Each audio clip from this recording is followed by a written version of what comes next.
Three top stories in the civic lens today as they happen across the nation. We bring to you stories that shape the Kenyan political democracy. So these stories are as follows. Number one, why Mbeere North right now matters to Rigathi Gachagua than ever. You remember sometimes back, the DCP party dismissed Duncan Mbui, who is currently going under the Chama cha Kazi party of Honorable Moses Kuria. And in this episode, we detail to you how, as the days close nearer to 27th November this year, that particular by-election now seems to be important to Rigathi Gachagua than it was when the campaigns began. Our second story will focus on the meeting that is set to be held by the ODM Central Party later on the day.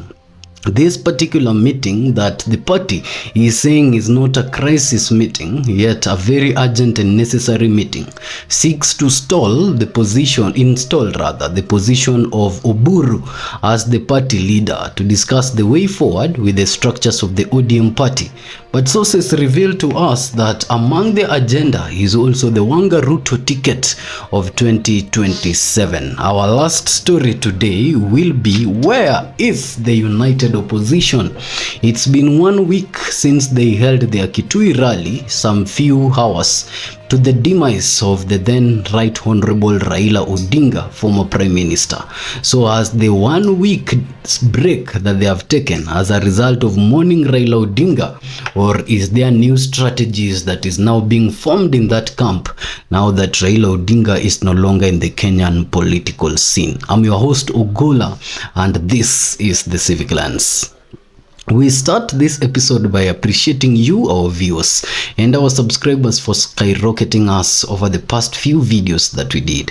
If you're joining the Civic Lens for the first time, please hit the subscribe button so that we can grow with you and keep updating you on the occurrences in the Kenyan political scene. Now let's delve right in. And as we delve, we start with this meeting that is set to occur later on in the day, on Monday. That is the meeting for the ODM Central Committee. Now, the ODM party has a different structure than most other parties. Their structure comes from the National Governing Body, then there is a Central Committee, then now there is the ODM delegates. Now, the Central Committee that is chaired currently by Honorable Gladys Wanga is set to have their meeting on Monday, the 27th of September 2025. They have shied away from calling this particular meeting a crisis meeting because, as was recorded, Mr. Osotsi said that it would have only been a crisis if the ODM party was unable to hold a meeting in the absence of Raila Odinga. But because the structures are in place and they are holding their meeting shortly after the passing of the ODM party leader Raila Odinga, then it is not a crisis meeting but an urgent meeting to steer forward the running of the party. So among the things that is intended to be discussed in this meeting, whose agenda will not be so long because they are saying they are still in a mourning period and therefore they are not intending to discuss all the ODM issues at once.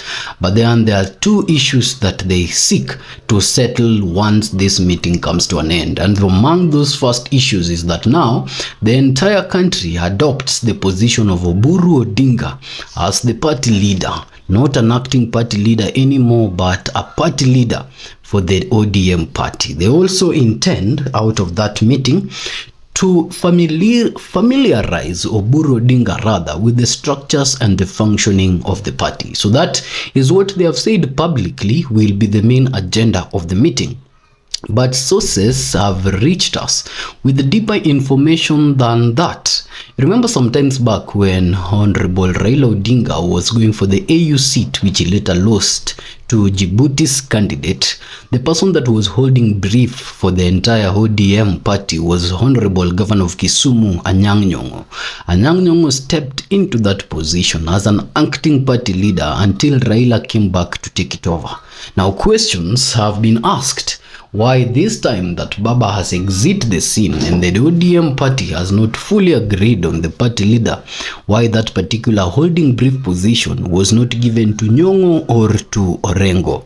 And information reaches the tables of the Civic Lens that Oburu's interim position, and now that is going to be confirmed as the actual position of the party, works well with the party members who are affiliated to the government, because Oburu's position when it comes to the broad-based arrangement of ODM UDA is rather conservative and protects the interest of the individuals of the party who are already working with President Ruto. Honorable Nyong'o and Honorable Orengo is actually very close to Raila and who's held that position before in absence of Raila for the AU seat, are seen as individuals that are not so keen in maintaining the broad-based agenda and might steer the party away from the national cake that they sit in currently. So as there is confusion, or rather silent voices of division within the party on whether this position ought to have been given to Nyong'o or to Oburu, we hope that the meeting of the National Central Committee is going to listen to all those silent voices and rather put a democratic end to them and not a dictatorial end over them. This particular party, as they are going to this meeting, is being blamed for actually transitioning from a national party and gravitating to a Nyanza party, now that even their previous meetings have been held in local dialect. So we hope that if the meeting comes to an end, they will also rectify that. But the most important and juicy story is that there is conversation to stem position of Wanga so strong in the party to put her in the front position of Ruto's pick come 2027 as his running mate, and these discussions might also be discussed in this party meeting. So the meeting that is coming shortly just after the burial, that is also still so fresh, will be the first meeting that the ODM party is going to hold in absence of Raila Odinga, and we hope to see the outcomes of the Central Committee and to keep you updated as they occur. Our second story is, where has the united opposition been now that it's been 1 week since they were last seen publicly in Kitui, and they were seen prior to the death of Raila Odinga. So could we stem that they have not held a rally for 1 week because Raila passed on, or is that a far-fetching possibility? It could be a possibility because the entire united opposition's team have since been seen attending either the functions that were organized by the state or visiting the Raila Odinga home to pay homage and to actually utter their statements of condolences with the family, except Rigathi Gachagua. And so their absence is being viewed in that line. But sources also arrive at the civic lens saying that Rigathi Gachagua has used this particular 1 week period, perhaps, pardon me again, 1 week period of absence of Raila Odinga and the nation rallying to a mourning frenzy and a grief mood to actually host meetings in his Wamunyoro home and his current home that are strategically targeting grassroots officials, especially from the Mbeere North region, to render a win to him. And so he has not been idle, as the rest of the united opposition are going on a mourning mood, including Martha and Kalonzo, who had to stop a trip internationally to come back and mourn with the Oginga family because of his closeness to Raila. Rigathi has used the 1 week period to actually advance his political moves. Now we discuss these political moves with interests, because with the absence of Raila, then the Kenyan political scene has been changed and a new dynamic has been introduced. So is Rigathi intending to tap into this dynamic? Is the united opposition intending to tap into this dynamic, or what's the next move? Sources tell us that in Wamunyoro and in Karen, Rigathi has now held over 7 meetings, and they are aimed at winning the Mbeere North by-election, because with the Ruto's increasing consolidation, the backyard of Rigathi Gachagua being the mountain region is next in his consolidation aim. And so Rigathi Gachagua is hoping to have his mountain so solidified that when Ruto looks that way, there is no access. Which brings us to our third story, the Mbeere North by-election. We have detailed the Mbeere North by-election since it was announced that there was a vacancy in that particular area. But one thing we have not since detailed is the growing and mounting interest of Rigathi Gachagua in that area. So let's start from the beginning. You see, Mbeere North, if you remember, sidelined Duncan Mbui, a candidate in that particular by-election, from being a candidate of the DCP party. Now, after the DCP party sidelined Mbui did a press conference saying that he was the face of the DCP party, and he didn't understand why a party would ask him to step down for another individual from another party in a democratic contest where the people will decide. Shortly after, Mbui joined the Chama cha Kazi party that is affiliated to the former advisor to the president and former cabinet secretary Honorable Moses Kuria, and is now going for the same position under the Chama cha Kazi ticket. At the same time, Leonard Muriuki is the preferred candidate for the government, and his campaign is largely being supported by Honorable Kindiki and Honorable Ruto. Now, Rigathi Gachagua, that does not have a candidate, has been left to support the candidate of DP, Democratic Party, Justin Muturi's party, whose candidate is Newton Karish. And now with this support of Karish that is shifted from Mbui comes a heightened level of overcompensation from Rigathi Gachagua to secure this seat. So let's start from understanding why Rigathi would have sidelined Mbui only to come and support Karish and overcompensate if him supporting Mbui was a sure win. You see, it is confidently put now that we can say that the interest of Rigathi Gachagua with the Mbeere North by-election stems beyond the constituency and goes into the entire region as part of Mount Kenya, and also as part of the region where Gitonga, Kivuti, and Justin Muturi comes from. And so his interest is on these individuals, being Muturi, Gitonga, and Kivuti, higher than it is on the constituents of Mbeere North. And in a broader sense, his interest is bigger in the entire Embu region than it is just on the Mbeere North by-election. And for that reason, he did not see a problem in sacrificing a win for the constituency while consolidating the entire nation then.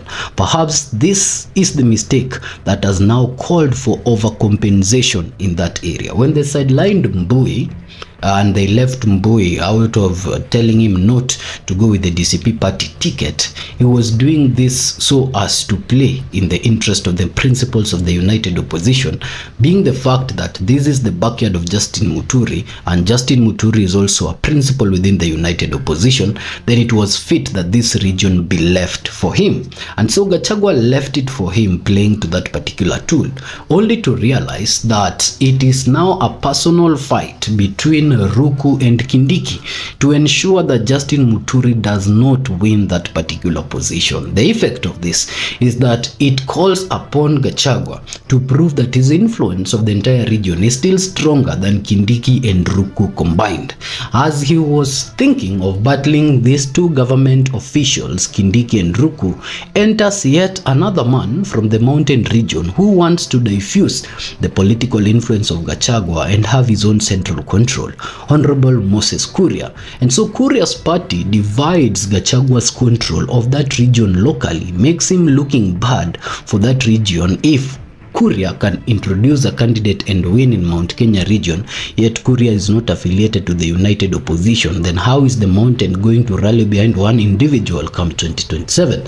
And if Kindiki and Ruku can enter into that competition and deliver a win for UDA, then why would UDA not access the very mountain and win in 2027? So these two other candidates puts Gachagua in the spot, and now that Gachagua does not have his preferred candidate anymore, he is working on overcompensation with Justin Muturi's candidate, making Mbeere North by-election yet the toughest and also the most critical for Rigathi Gachagua'S political mileage now 2027 and beyond. So our eyes are yet again in Mbeere North by-election for being the region that matters the most to Rigathi Gachagua. We will keep you updated on what goes on in the Central Committee meeting of the ODM party.